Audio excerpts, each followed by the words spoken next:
ವರ್ಷಗಳಿಂದ ನೆಲಕಚ್ಚಿದ್ದ ಕಳಸಾ ಬಂಡೂರಿ ಯೋಜನೆಗೆ ಕೇಂದ್ರ ಸರ್ಕಾರ ಒಪ್ಪಿಗೆ ನೀಡಿದೆ. ಏನಿದು ಯೋಜನೆ? 22 ವರ್ಷಗಳಿಂದ ಏನೇನಾಯಿತು? ಬನ್ನಿ ನೋಡೋಣ. ಕಳಸಾ ಬಂಡೂರಿಗೆ ಕೂಡಿ ಬಂತು ಕಾಲ. ಮಹದಾಯಿ ಕನಸಿಗೆ ನೀರೆರೆದ ಮೋದಿ.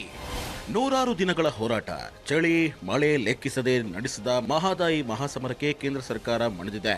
ಕಿತ್ತೂರು ಕರ್ನಾಟಕದ ಜನರಿಗೆ ಮೋದಿ ಖುಷಿ ಸುದ್ದಿ ಕೊಟ್ಟಿದ್ದಾರೆ. ಕುಡಿಯುವ ನೀರಿನ ಯೋಜನೆಯಾದ ಕಳಸಾ ಬಂಡೂರಿ ನಾಲಾ ತಿರುವು ಯೋಜನೆ ಅನುಷ್ಠಾನಕ್ಕೆ ಬೇಕಿದ್ದ ಡಿಪಿಆರ್ಗೆ ಕೇಂದ್ರ ಜಲ ಆಯೋಗ ಅನುಮೋದನೆ ನೀಡಿದೆ. ಕಳಸಾ ಬಂಡೂರಿ ಕುಡಿಯುವ ನೀರಿನ ಯೋಜನೆಯನ್ನ ಪ್ರಾಜೆಕ್ಟ್ ಅನ್ನ ಬಹಳ ದಿವಸದಿಂದ ಇದಕ್ಕೆ ಹೋರಾಟ ನಡೀತಾ ಇತ್ತು. ಈಗ ಈ ಡಿಪಿಆರ್ ಅನ್ನ ಭಾರತ ಸರ್ಕಾರ ಮಾನ್ಯ ನರೇಂದ್ರ ಮೋದಿ ಅವರ ನೇತೃತ್ವದಲ್ಲಿ ಮಾನ್ಯ ಗಜೇಂದ್ರ ಸಿಂಗ್ ಶೇಖಾವತ್ ಅವರು ಇವರು ಡ್ರ್ಯಾಗನ್ ಫ್ರೂಟ್ ಕೃಷಿ ಮಾಡಿ ಪ್ರತಿ ಎಕರೆಗೆ 1 ವರ್ಷಕ್ಕೆ 12 ಲಕ್ಷ ಸಂಪಾದನೆ ಮಾಡ್ತಾರೆ. ನೀವು ಮಾಡಬೇಕಾ? ಫ್ರೀಡಮ್ ಆಪ್ ಅನ್ನ ಈಗಲೇ ಡೌನ್ಲೋಡ್ ಮಾಡಿ. ಇದನ್ನ ಅಪ್ರೂವಲ್ ಮಾಡಿದ್ದಾರೆ. ಬೆಳಗಾವಿಯ ಜಂಬೋತಿಯಲ್ಲಿ ಹುಟ್ಟುವ ಮಹದಾಯಿ ನದಿ ಗೋವಾ ಮೂಲಕ ಹರಿದು ಸಮುದ್ರ ಸೇರುತ್ತೆ.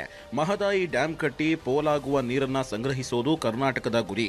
ಆಗ ಬೆಳಗಾವಿ, ಹುಬ್ಬಳ್ಳಿ, ಧಾರವಾಡ, ಗದಗ ಜಿಲ್ಲೆಗೆ 7.56 ಟಿಎಂಸಿ ನೀರು ಸಿಗುತ್ತೆ. ಕಳಸಾ ಹಾಗೂ ಬಂಡೂರಿ ಎಂಬ 2 ನಾಲೆಗಳ ಮೂಲಕ ಡ್ಯಾಂಗೆ ನೀರು ಹರಿಸಲು 2000ನೇ ಇಸ್ವಿಯಲ್ಲಿ ಅರಣ್ಯ ಇಲಾಖೆ ಅನುಮತಿ ಕೊಟ್ಟಿತ್ತು. ಆದರೆ ಗೋವಾ ಸರ್ಕಾರ ತಕರಾರು ತೆಗೆದು ನ್ಯಾಯಾಧಿಕರಣ ರಚಿಸಲು ಜಲಸಂಪನ್ಮೂಲ ಇಲಾಖೆಗೆ ಪತ್ರ ಬರೆದಿತ್ತು.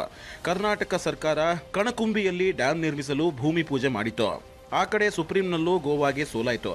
ಇದೀಗ ರಾಜ್ಯದ ಡಿಪಿಆರ್ಗೆ ಜಲ ಆಯೋಗ ಗ್ರೀನ್ ಸಿಗ್ನಲ್ ಕೊಟ್ಟಿದೆ.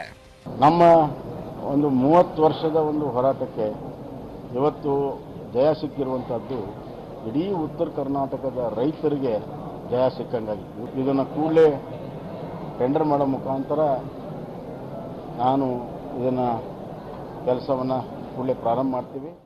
ಇವತ್ತು ಈ ಯೋಜನೆಯನ್ನು ಅನುಮೋದನೆ ಪಡೀಲಿಕ್ಕೆ ಯಶಸ್ವಿಯಾಗಿದ್ದೀವಿ.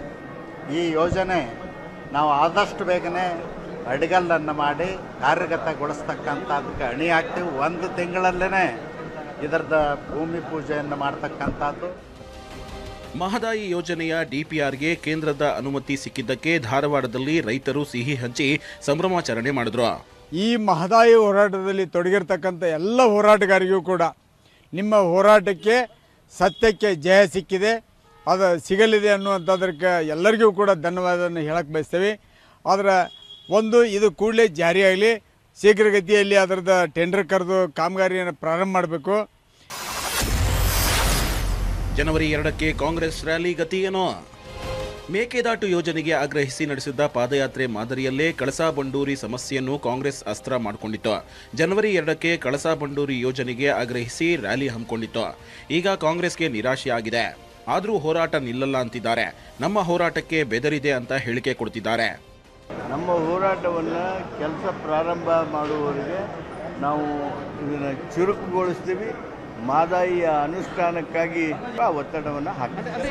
ದೊಡ್ಡ ಪ್ರಮಾಣದಲ್ಲಿ ಹೋರಾಟ ನಡೀತಿತ್ತಂದ್ರೆ ಇವತ್ತ ಪತ್ರಿಕಾ ಹೇಳಿಕೆ ಡಿಪಿಆರ್ ಮಂಜೂರಾಗೈತೆ ಅಂತ ತಿಳ್ಕೊಂಡು ಹೇಳಿ ನಮಗೆ ಎದುರಿ ಪ್ರಹ್ಲಾದ್ ಜೋಶಿ ಅವರು ಇವತ್ತೊಂದು ಹೇಳಿಕೆ ಮಾಧ್ಯಮದಲ್ಲಿ ಈಗ ಬರ್ತಾ ಇದೆ. ನನಗೂ ಈಗ ಅದಕ್ಕೆ ಕರೆದಿದ್ವಿ ಅಂದ್ರೆ ನಮ್ಮ ಹೋರಾಟಕ್ಕೆ ಹೆದರಿದ್ರು ಅಂತ ಅರ್ಥ ಆಯ್ತು. ಕಳಸಾ ಬಂಡೂರಿ ಡಿಪಿಆರ್ಗೆ ಅನುಮೋದನೆ ಸಿಕ್ಕಿರೋದು ಬಿಜೆಪಿಗೆ ದೊಡ್ಡ ಲಾಭವಾದರೆ ಕಾಂಗ್ರೆಸ್ಗೆ ಟೆನ್ಷನ್. ಹಾಗಾಗಿನೇ ರಾಜ್ಯ ಕಾಂಗ್ರೆಸ್ ಉಸ್ತುವಾರಿ ಸುರ್ಜೇವಾಲಾ ಕಾಂಗ್ರೆಸ್ ಸರ್ಕಾರ ಅಧಿಕಾರಕ್ಕೆ ಬಂದರೆ ಮೊದಲ ಕ್ಯಾಬಿನೆಟ್ ಸಭೆಯಲ್ಲೇ 500 ಕೋಟಿ ಮೀಸಲಿಡುತ್ತೇವೆ, ಮಹದಾಯಿ ಯೋಜನೆಗೆ 3000 ಕೋಟಿ ತೆಗೆದಿಡುತ್ತೇವೆ ಅಂತ ಟ್ವೀಟ್ ಹಾಕಿದ್ದಾರೆ. Bureau report, news 18. ಅಗ್ರ ರಾಷ್ಟ್ರೀಯ ವಾರ್ತೆ ಮುಂದುವರಿಯುತ್ತೆ ಸ್ಮಾಲ್ ಬ್ರೇಕ್ ಆದ್ಮೇಲೆ.